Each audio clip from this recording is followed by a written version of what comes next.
Wait, did you ever see yourself in that position though?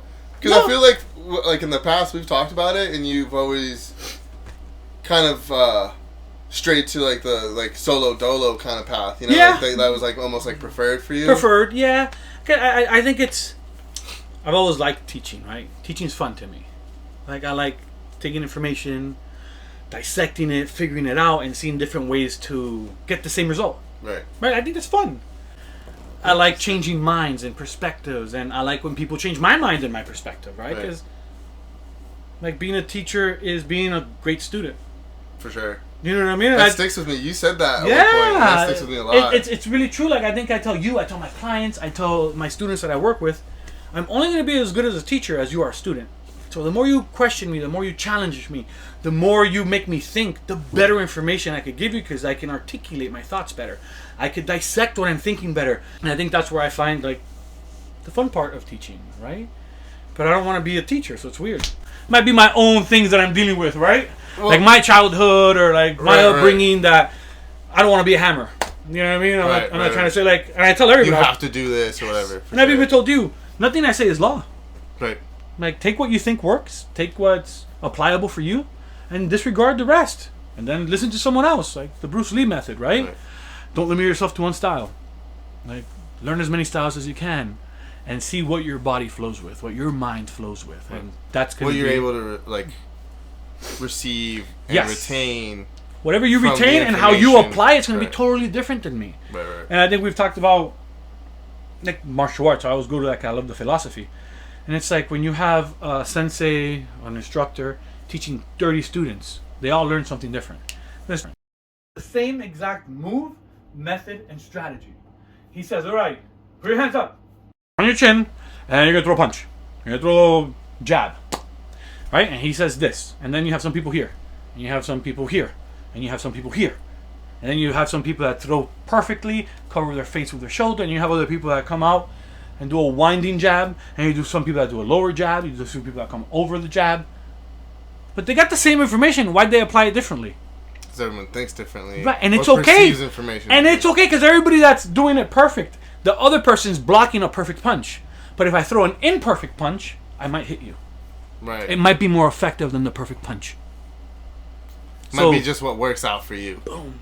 So don't limit yourself, right? Like just because I say like this is what works for me, doesn't mean you have to go down that path. You could go around that path. You can make a U-turn and come back. Doesn't matter. Right? So teaching's weird for me because I still feel like I'm a student. So it's hard for me to picture myself as that placement that I'm able to give people information, and half the time I think I'm full of shit. You know what I mean? Like I have the imposter syndrome. Am I really this good? Am I really capable of doing that? Like, but the proof is in the pudding, and the feedback of reality keeps telling me I must be goodish. Like I must be pretty good because people are still willing to keep working with me and keep asking me for information, right? Like they still want to learn from me. For sure. 100% for sure. It's a good fucking question, goddammit. I think because I go through the same process as like a younger dog trainer, you know, of like, am I as good as like I think I am? Like blah blah blah blah. Can I portray the information like accurately enough? Right. I guess what's the like terms here I'm looking for? Like get the result from the client, maybe. Yeah, just like so they like I could give someone information, they can apply it, and they can do it. Yep. Got it. I have a like hard time like thinking to myself like, you know, can I lead this? Can I do this or whatever? And you know, you do a really good job at telling me like, yeah, dude, like you're doing it. Like I don't know why you're like worried about it. You're doing it. Yeah. And I don't know if you told me this or where. Again, like weird shit that just sticks to me is in order to be a good leader, you have to be a good follower. So I now really try to focus on that of in order to be a good leader, I have to be a good follower. Right. So like when we have like these little powwows and talks and stuff, like I really try to absorb as much as I can. And the funny part is sometimes it doesn't apply to me in that moment, but the information has been there, and then later on I'm like, this is what he was talking about. Like, got it. In this moment is what he was talking about. Right. And so like everything comes together full circle. So it's like really dope that like even though you think the information, and I'm sure sometimes my face even like I'm like, yeah, because you haven't had that situation, circumstance, or whatever happened, so you don't know how to even apply it or think it can apply when you've never dealt with that situation. You've never experienced it. But when the situation arises, it's like, this is it. This is what he was talking about. It's like you ever watch movies. The Miyagi, bro. It's the Miyagi, Miyagi you. Absolutely. But it's kind of like you ever seen in movies or in stories when someone's talking about something and the student says, "Oh, how will I know?" And the teacher looks and goes, "You'll know." Yeah, dude. Because you haven't had the situation come up yet. That's like the most corny explanation yes, to it, but now yes, you see it. It's like sure. it came up and it's like, oh, that's what Sensei was talking about, right? Yeah. And I picture you in the background like Mufasa. Like, for sure, 100%, bro. 110%, bro. Simba, my son. For sure, bro. But that's cool, and like perfect little connecting to the dots. You must be a good follower to be a good leader. You must be a good student to be a good teacher. Right. It's like the same thing, just said differently. Right, That's right. what we were talking about earlier. Yeah. Maybe for you, it sticks better when you say a good follower makes a good leader. For someone else, it might stick better saying a good student makes a good teacher. Right. Right? And at the end of the day, what's really the concept of being a great teacher, I believe, is your students surpassing you. Like, if you could be better than I was, shit, I was a fucking badass fucking teacher. Right. But if you barely meet what I'm capable of or meet what I'm capable of, I could have done better. I believe. Right. Right? I believe That's like that. with like anything, though, you know? You always want, your children are my children are my students, right? You're a student in dog training, you're my child in dog training in the way I see it, right? And I want you to get to the point where now I could be like, holy shit, he did it. He outdid me. Right. You know what I mean? Look at him fucking kicking ass and taking names. Right. That would be a proud moment for me. You know what I mean? That's or for dope. any of my students. Right. But yeah, like, teaching is fun for me. I've always enjoyed it. I've always liked it. Maybe I've never felt confident enough to view myself as someone that's capable enough. Right? I actually have a video that talks about that. Sometimes we think we're not capable of training our dogs, or we're not capable of taking that accountability to train our dogs. And maybe that's where I'm at, right? That was a good video for people, and now I'm reflecting on it. I'm like, God damn, that's such a good way for me to take my own advice. Like, maybe I've had a hard time understanding the fact that if I become a teacher, I will be accountable for other people. But if I'm a lone wolf or a solo guy, I'm only accountable for what I do. For myself. Absolutely. Right? So if I fuck up, it was my fault.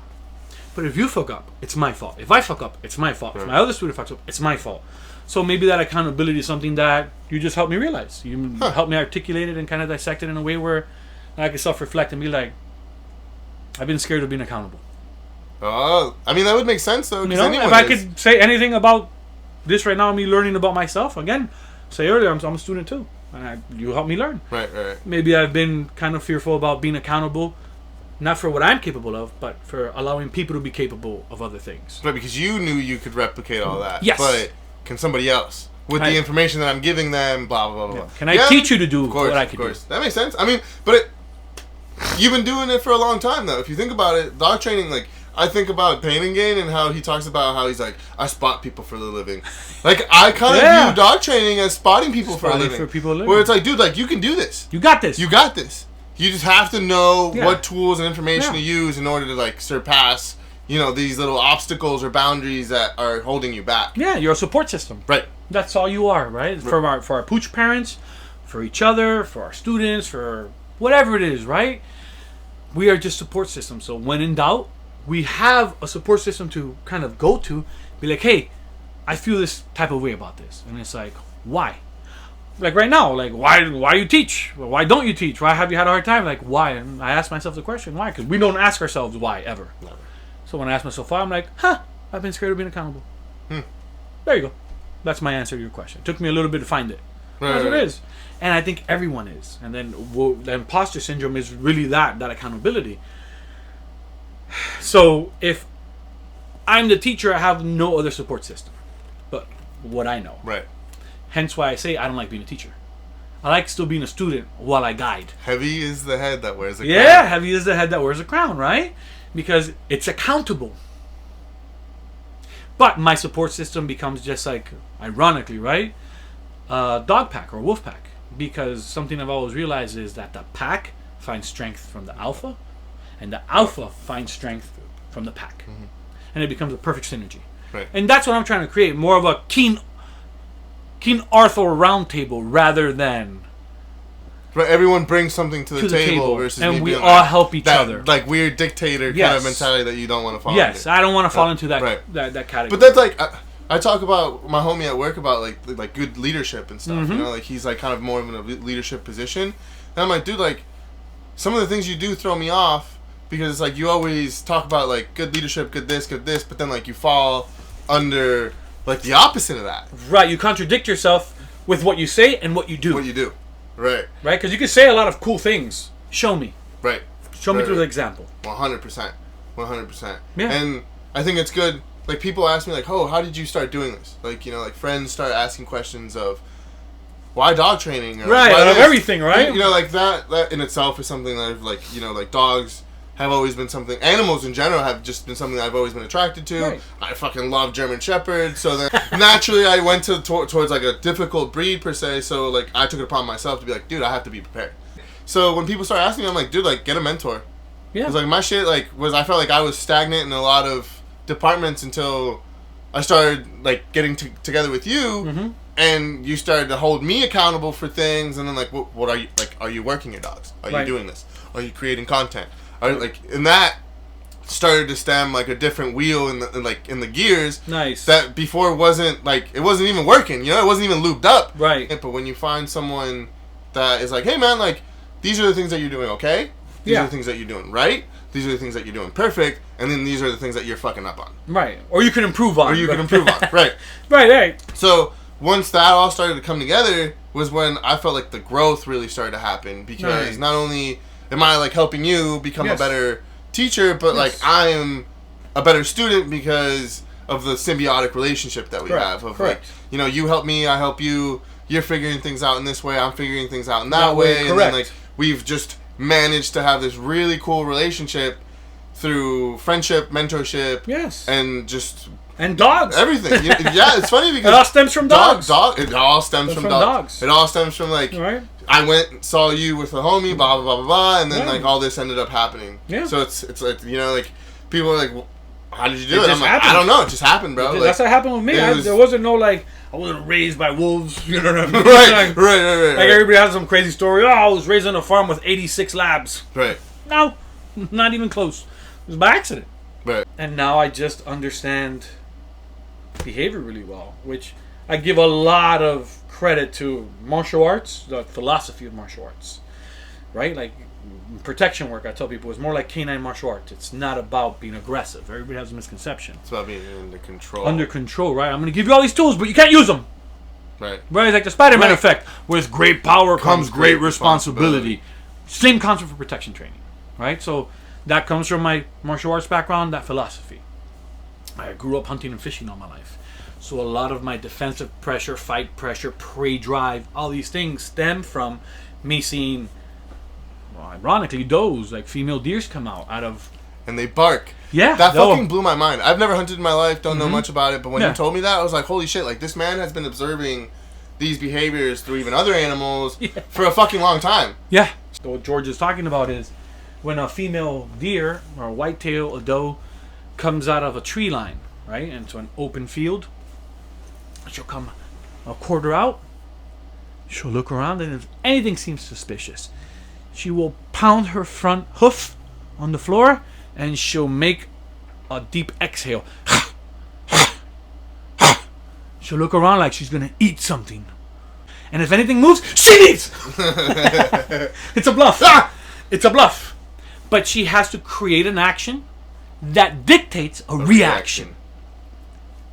Crazy, right? Right. So she acts tough when she's weak, which, connecting the dots, is one of the rules of the art of war. Act strong when you're weak. Right. And you act weak when you're strong. So she bluffs, and what do dogs do when they bark and attack a gate? They're bluffing. Right. You come right back at them or open the gate, they back off barking. Yeah. Even humans do this, right? Whether it be a very aggressive person, but that doesn't want to commit to a fight. There's some people that want to engage in an altercation. Like Karens, right? Or Kevins, whatever you call, like, the rude people. Like, they're more than happy to engage with you, but when you engage back, they call the police, they don't want any more trouble. Oh. Why would you do this? Because they're not committed to that engagement. Dogs do the same thing. They will engage something with false commitment. Right.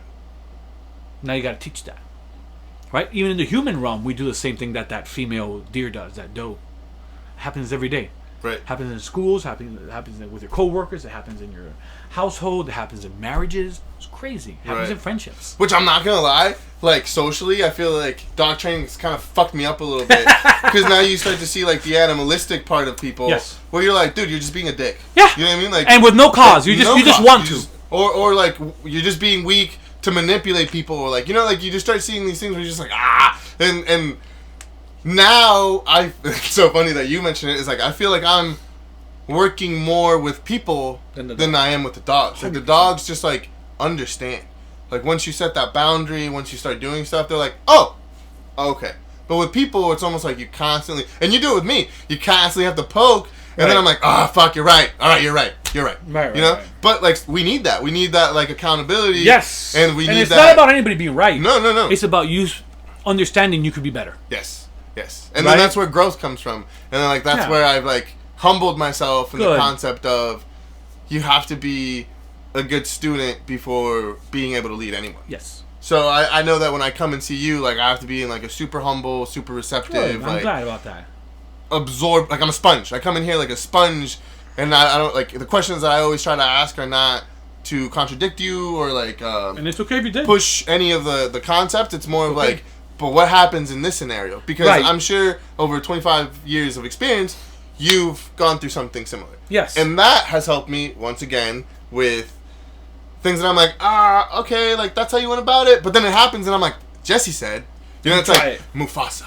Like, and then those words, the verbiage, the examples go through my mind. I'm like, I've actually, he's Miyagi me enough that I know how to go about this conversation now. Right. And it's funny that you use the Miyagi thing. I love it. Like, oh, you Miyagi me. You always say that. And I'll say, oh, you young grasshopper. But because a lot of times you're doing, you know, wax on, wax off, and you've never had to wax anything, right? So you're like, this makes no sense. No. Then you get into a fight, and there you go waxing. Right. For sure. And it fucking worked. For sure. The AWL made me realize a lot. Good. That was the best. A lot of that was like, because I was like, dude, the whole doubt and like you not really having, you have theory, like you have all this theory that you read, and like you've like dedicated your time to acquire knowledge on the subject. Doesn't mean shit in practice until you start fucking practicing. Yes. And then you're like, oh shit, like that was like it helped, like at the create core a concept. Of it, like, create a concept, paint a picture. But then when you're doing it, it's like a completely different vibe. Like sometimes we really do need that extra so tap on the ass, right? Like, hey, you're doing all fucking right. Good game, man. I think it's Bruce Lee that says this. I'll quote him on this, and he says that, you know, if I say I'm good, you think I'm boasting. But if I say I'm not good, you know I'm lying. Right? It's a hard balance to tell people, yeah, I'm really good at what I do, because then it feels like you're boasting. Right. But if you ask me, oh, how are you a dog trainer? You're any good? I'm like, yeah, I'm alright. You know I'm fucking lying. You know I'm fucking badass. And then it's like, oh, he's being like, put you to the test almost immediately. And they're like, well, I can see. Right. It's like funny. So it's not a bad thing to be like, yeah, I'm pretty fucking great. Right. Oh, but I've had 2 dog trainers. Yeah, I train dog trainers. Like, I could probably fix it. Like, let me see. Right. When I get there and I fix it, they're like, holy shit. I'm like, yeah. I'm not really a dog trainer, right? I'm a behaviorist. Right. And I'm not even a behaviorist. I understand behavior. I know how to connect the dots between things. Right. I think I've spoken about this in the past. I feel like I'm regurgitating, but my view of things is I'm always playing connect the dots. Like when you're in elementary school and you have your little coloring book, if you don't know how to draw, and it has like 1, 2, 3, 4, 5, and if you connect the numbers to each other, it paints a picture. That's how I'm always looking. Like if I was a Terminator, it's just like dots everywhere, and I'm just always trying to see how I can connect this to that. That's how my brain works all day long. Can you work through things and connect the dots? Like connect the dots. And you're super good at that for sure. Oh, thank you. For sure, super good at being able to relate things. So you like a person. We're going back to the conversation. If you can't explain it to a 6-year-old, you can't really. You don't know the concept well enough. Exactly. Right? And that's again. And you're really good at dumbing it down per se, right? And I hate the way that sounds because it's not. It's not even dumbing it down. It's just you're so simplified. It's making it relatable. Yes, so simplified and relatable that you're like, I get it. So I always feel like by saying stories and relatable stories, we could kind of turn on that light bulb. Right. And then hence why it becomes easy. And I think being a dad helps too, because I have 5 kids and I've had to tell 6-year-olds concepts that are very hard for them to grasp. So if I could relate something to my 6-year-old daughter, my 6-year-old son, either or, and they understand what I'm talking about, then I was able to teach them something that was beyond their grasp. Right? 100%. So that's all it is. Yeah. So thank you. I appreciate that. Yeah, man, you did a great job with that for sure. Like, you know, and I try to take away a lot of stuff from you because this is like what the people relate to. Right. It's what they're able to capture. You know, like once you start using examples, and It becomes easier. I use a lot of the examples that you use because it just makes sense. Okay, and that's then fine. it's something that you like, you know, like the kids, like siblings and stuff. You know, like Right. the mouse will play, like Yeah. all those little things. You see that in the natural pecking order of the world. Within siblings, cousins, Governments, aunts, uncles, governments, literally everything. It's the same thing. Even at work, like everything. It's the same hierarchy. We talk about like hierarchy and how people are like, well, like I don't want to be dominant, like I don't want to, and it's like, dude, like you go through that every single day. Every single day, Every you're single being day. dominated by someone. By something. You know what I mean? Like, there's always someone above you. Yep. And you're always working to please them. Right. Absolutely. Right? So, at all times. Like almost and at all if it's times. not Partnership, you being dominant over relationships. your dog's dominant over you. And dominant's like such a weird word because people think you got to be aggressive to be dominant. Right. But you don't have to be aggressive to be At all. dominant. You just have to display structure. You have to display boundaries. You have to display rules. And if everybody abides by them, my dominance can be just. My dominance can be positive. Right. My dominance can be great. Right? Because if you have your dog dominate you, now you're getting bit, it's running outside the door, getting hit by cars, attacking other dogs, attacking people. So what's the lesser of two evils? Right. If someone's going to dominate, it might as well be you, the one with an involved frontal lobe, the one that pays the bills for the house, the one that is accountable for their dogs, children, and family. Not the animal that eats shit and sleeps on rocks. For sure. Just saying. 100%. You know what I mean? Like, yeah, no, 100%. if anyone's going to be dominant, it might as be the one that cognitively is conscious and reasonable enough to understand how to implement properly and justly. Right. I'm just saying, I'm just a fucking dog trainer. I don't know shit. Hey, listen to me, but don't listen to me. Don't fucking listen to me. I don't know what the fuck I'm talking about. I'm just a dog trainer. I deal with dogs. Right. I don't fucking know. Hey, just so everybody knows, pointy ear training. It's all thanks to you, though, man. All this is all thanks to you, man. If you would have never, I like constantly think about if you like didn't take me under your wing, like I'd be lost. Like I like wouldn't know. I was just talking about this with a friend. I was like, dude, like I was at that weird point where I knew I wanted to work with dogs. I just didn't know how. I was thinking about like doing volunteer work at like a humane society or a shelter so I could get more exposure. But then it made me realize that I really had to find someone that I could relate to and have a mentor, because going to AWL made me realize how many people that they love dogs, they want to do better for dogs, but the fact that they were lacking understanding in dog behavior and social structure, essentially, they were victims of like too much love.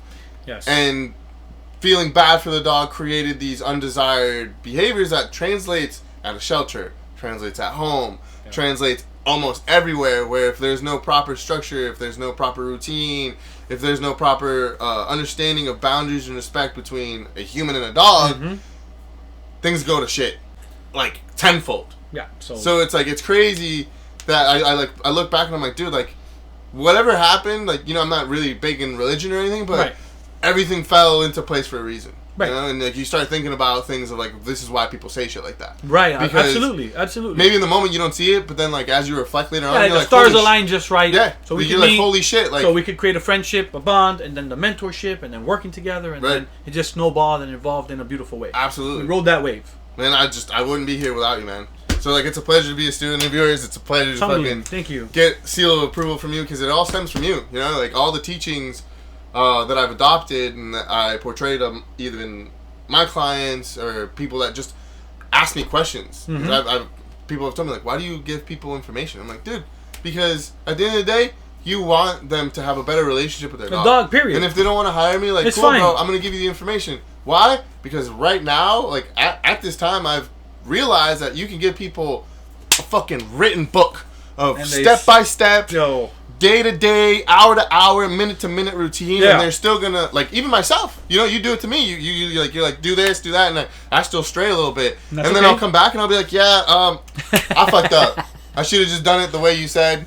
It's okay. But I guess I just had to see the other side of things. And that's okay, right? Because it's a learning process. Of course. It's a learning process. And you learn through failure, and then Failure's without failure... it's not a bad thing. I feel it's so weird. Like, I try to instill it in my sons. And all my children, my daughters as well, that failure's positive. I don't know why this whole failure thing and, like, losing motivation because I didn't win or losing motivation because, you know, I didn't work hard enough. It's like, why not work harder? Right? Like, my sons, like, a perfect example, they're gamers, right? And if they get a new game, they'll kind of be frustrated with it. I'm like, what's wrong? I'm like, this fucking game's hard as hell. Whatever. I'm like, what do you do? Stop playing it? He's like, nah, I'm going to fucking play it in like a week. I'll be badass at it. Watch. And I'm always like, why don't you apply that for everything? Anything you start's going to be difficult until you get better at it. But the only way I can get better at it is seeing the ways I'm not good at it. Right. The ways you're not good at it is the equivalent of failing. Right. Of not reaching the goal. So work at it in a different way. Work at it harder. But it depends what you like, what you want. Like, he's willing to put that time, effort in the game, but not in his life. Right. Which eventually it'll translate. It'll translate. But I think about, like, it's so funny that you did the video games. Yeah. I was talking to Casey about this, like, not too long ago. Okay. And, like, one of the things that I was, like, saying is exactly, like, everyone's scared of failing. Everyone's scared. But I like, because of video games, I've, like, failed from a young age. Right. Consistently. And, again, like, same concept as your kid, like, Wes, right? Yeah, Wes, yeah.